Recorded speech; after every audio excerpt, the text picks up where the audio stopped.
It's shaky. Ezra just at the inside of what they call the center there, the doghouse, where they trip the starting gate. Sign is sideways. Carmichael's to the inside of McGrath. It could be a major thing happen there in the first corner. We're off and running. Main event Phoenix.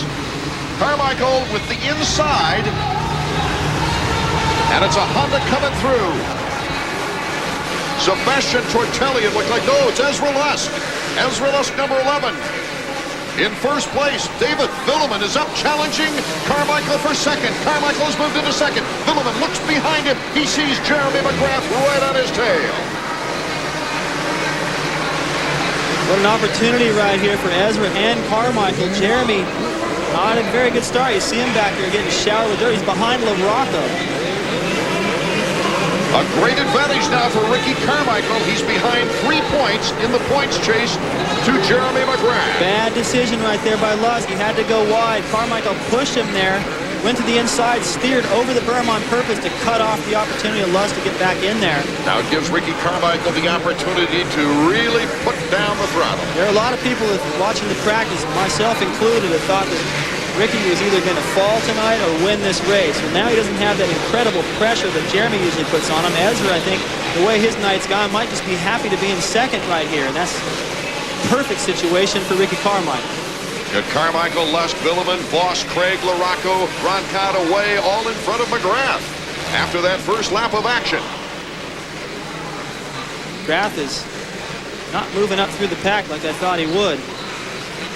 Carmichael's got clean sailing. Look at that. He's already got a great lead. Ricky's continued to build that rivalry with the sports all-time winner, and he just loves the soil here. If it's looser, he got his first 250 podium, as we remarked earlier, right here in Phoenix, Arizona. I can't remember the last time McGrath was following LaRocco up through the pack, but that's what's happening here. A little mistake. The soil here is deceiving. It's always been pretty soft, and you get good traction, but here it's a little bit more slippery underneath that powder that's on top. Jeremy found one of those spots. Jeremy moving by Roncott. Carmichael is gone. And Ricky really has taken advantage of this opportunity right now. His second lap was 48 seconds. That's 2 seconds faster than what they were running in the heat races, and 2 seconds faster than when Lusk just turned. Here we go back up front. Ricky Carmichael, number 4 on the Kawasaki. He lost to Jeremy by 9/1000th of a second in the last race. And, of course, won his second Supercross in San Diego. But you got to give a lot of credit to these two guys, Ezra Lusk and David Vuillemin, after horrible, injury-provoking crashes. Yeah, they're really starting to put it back together. The start makes all the difference. Vuillemin riding with cracked or broken ribs. Ezra Lusk had a big fall, lost the wind as he hit the handlebars in his crash earlier. David Vuillemin in third on the trail of Ezra Lusk. How about Voss? Heath Voss running in fourth still. He's still ahead of Jeremy. And he didn't qualify in the last round.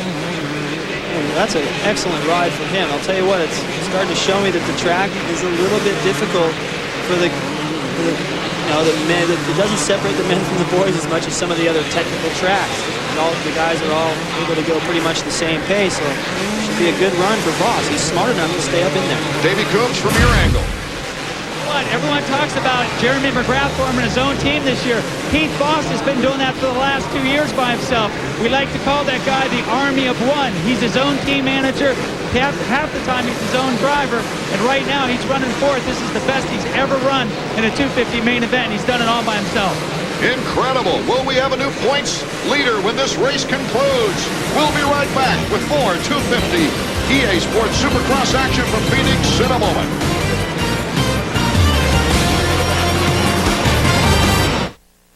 Arizona Bank One Ballpark. Ricky Carmichael got through that first turn with beautiful style and has taken away with this race. Look how fast he goes to that whoop section. I walked over there and looked at those things, and they're huge. And they're tricky because they're getting ruts all in him, and there's powder on the top that kind of conceal all those little ruts. He goes through there like it's a straightaway. McGrath stuffed LaRocco a moment ago. There he comes into the picture ahead of LaRocco. Here's the battle for second place. Number 11, Ezra Lusk and David Vuillemin. Vuillemin picking up some room now on Ezra Lusk, and looks like he wants to challenge for second place. Oh, what a breakthrough that'd be for Villeman after 3 sixth-place finishes and riding hurt. I really felt like he was ready to finish on the podium. You know, he's obviously comfortable here in Phoenix after such a great ride last year. He's feeling better than he has all season. He looked pretty good in practice, but he was getting overshadowed by Wyndham and Jeremy and Carmichael. They're doing all these extra jumps, and they're not doing any of that now because the way the track's broken down, it's played right into Villeman's favor. That's what he's good at. He's picking different lines, and as the track breaks down, he finds them first. McGrath with Voss in front of him. Number 1. He's zipping pretty good now, too. Voss is like, what the heck? He looks up the track and doesn't see Jeremy. He's got him on his tail now. It'll make him a little nervous, but at the same time, he's probably pretty happy. It was like practice. It's the only time Jeremy's ever been behind him. Jeremy McGrath now looking to make a move on Heath Voss, who's currently in 4th. McGrath has done a good job of coming up through the pack. After 7 laps of our 20-lap main event, here's Jeremy now. No Jeremy problem. breezes by. This will be fun for Voss right here. I remember as a privateer, not quite ready for the front runners, but when they come by it and you get to follow them for a lap or 2 or 3 or however long before they pull away and you can't see him anymore, you're going, wow, there he is. Oh, I like the way he does that. Oh, how does he do that? So you learn so much in those few laps. You can follow the guy in practice, but that's different. This is racing. Carmichael leading Lusk by 6.3 seconds. Then it's Villeman. Then it's McGrath. This is not the bang-bang back-and-forth rivalry we saw in the last 2 races with Jeremy McGrath and Ricky Carmichael, but it is almost as fascinating watching Jeremy come up through the pack. You don't really ever see this. It's been a struggle for him. He's made things happen. He got around Roncada. He had to stuff LaRocco to get by. Any other week, LaRocco would be moving to the front just as fast as Jeremy, but he seemed a little bit off. I watched him in the practices, and it just really wasn't coming together for him. There's still plenty of time ahead, though, for Jeremy McGrath, should something happen to Ricky Carmichael. Wyndham at the tail end of that freight train. Tortelli trying to stay with those guys, stay in that groove. Carmichael's riding perfect. I haven't seen him make one mistake. And I'll tell you what, during both the practices, he had a case of what his mechanic Chad calls whiskey throttle. This guy was all over the place, and I was getting nervous watching him. I'm thinking, man, he better settle down. He has. Well, there's one thing about Ricky. He's got a little Bob Hanning in him. He keeps you on the edge of your seat, even though he's riding perfect. Yeah, but she jumps this triple now. He's realized, you know, that quadruple isn't even faster. Do the triple, get into the corner, get through the whoops quickly as you can. Ride a shorter racetrack. Look at the way he jumps in there. Instead of trying to hit them all and take your chances getting crossed up in a rut, jump through there. He only touches once. McGrath putting in a 49.6 lap. But Carmichael's last lap, or best lap, is a 48. Jeremy coming through the mechanics area. Whoa.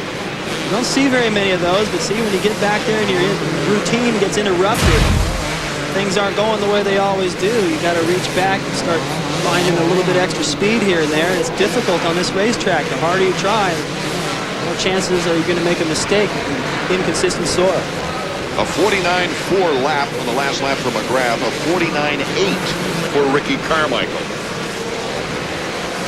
Yeah, Ricky's been faster than everybody every single lap. Look at the way he comes around that corner. He just ruins the turn. They got to go over there with a tractor now and fix it. He's knocking hay bales over.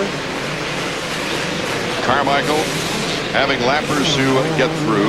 He's been on the podium every race, registered what he's called the most significant win of his career in San Diego, but taking over the points lead here, and not just a tie for the points lead, might be even more significant at this time during the season. This section right here, they were jumping all the way with that bump into the corner in practice. He was the only guy of the top 4 or 5 that were doing it that couldn't do it. He almost crashed there twice, decided, you know what, forget it. I'm not going to be all hung up on trying to jump that triple into the corner. I'll just go fast everywhere else.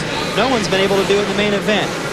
When we come back, we'll see what the greatest Supercross rider in the world can do as Ricky Carmichael now leads.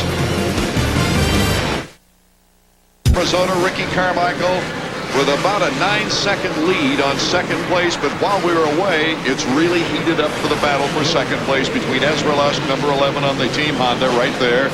And look at this. Jeremy McGrath giving pressure to Villeman, number 934. McGrath to the inside. McGrath. That's the same corner where Villeman passed him last year, going the opposite direction. Isn't that amazing? Last year, the big surprise race where Villeman was way behind and came out of nowhere. And now McGrath does the favor the other way, going into third place. Oh, Villeman just goes to the outside. I don't know why. He's been taking the inside. Looks almost like he let him by. Maybe he just felt like, you know what, I'm not 100%. I can't go this pace anymore. I can't handle this pressure. It's a Yamaha. Get up there and try to win. I can't. Well, then Jeremy some of McGrath got by Ezra Lusk and is now in second place. While we're in that replay, what a move by Jeremy to get by Ezra. So now he's only down 3 points. Should it finish this way, and we still have a long way to go, we've got 5 more laps to go in this race, it would once again be tied for the points lead. How about this? Carmichael has a 15-second lead on McGrath. I mean, he is gone. He's in another city. He's going still faster each lap than all these guys have gone, but what a job Jeremy has done to salvage something and only lose 3 points to Carmichael. Will that put him in a tie again? It will. This series is unbelievable. It will, because Carmichael will have 3 points on. Here comes Villeman now on a move on Ezra Lusk. In the battle for third, that final podium spot. Carmichael, you see in the upper right of your screen, by 15.3 seconds over the second place Jeremy McGrath. It would give him 3 more points than McGrath, taking first over second place. That would tie them once again in the points race. Now look at LaRocco. Takes that guy a little while to warm up, but he's hot now, and he's caught these guys. Villeman tries the block pass there on Lusk, David, and here comes the LaRocco to the inside now. Makes it work. Oh, he blew it right there in the timing. Villeman gets him back. It's going to be hard to get by him again. Good back and forth action. He stuffed it. LaRocco and Villeman. LaRocco through the mechanics area got an inside line and just parked Bill. He almost knocked Villeman over. He's not messing around. He wants Lusk. This is the race for the podium between Lusk and LaRocco. These guys want to stand up there. LaRocco's been there already. Lusk wants to get there again. LaRocco took 4th here last year. He's got 2 4th-place finishes in the first 3 rounds, and the podium at San Diego taking 2nd place. And would love to put a 3rd on that. This is where you're getting tired. Track's broken down as much as it's going to get. Get a little worse from here to the end, but it's pretty bad now.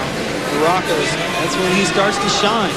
When everyone starts to get a little tired, start to lose their rhythm out there. LaRocco, who already rides at times a little sloppy and just kind of muscles his way through things, he's comfortable. Ricky Carmichael intensifying the rivalry with Jeremy McGrath here in the 250s. He said he liked this track. He looked great in practice. Start makes all the difference. But I'll tell you what, even if McGrath were out front. Here comes Ezra Lusk. He wants a piece of LaRocco now, I think. Number 11, Lusk. LaRocco in front. Through the whoops. Getting by the lapper, Robbie Raynard. What a ride by LaRocco. And you know, he's just got to be kicking himself going, why couldn't I just stay with McGrath? If he could have stayed with McGrath earlier, he'd have a chance to beat him. White flag is out. Final lap. Carmichael, McGrath, LaRocco, Lusk.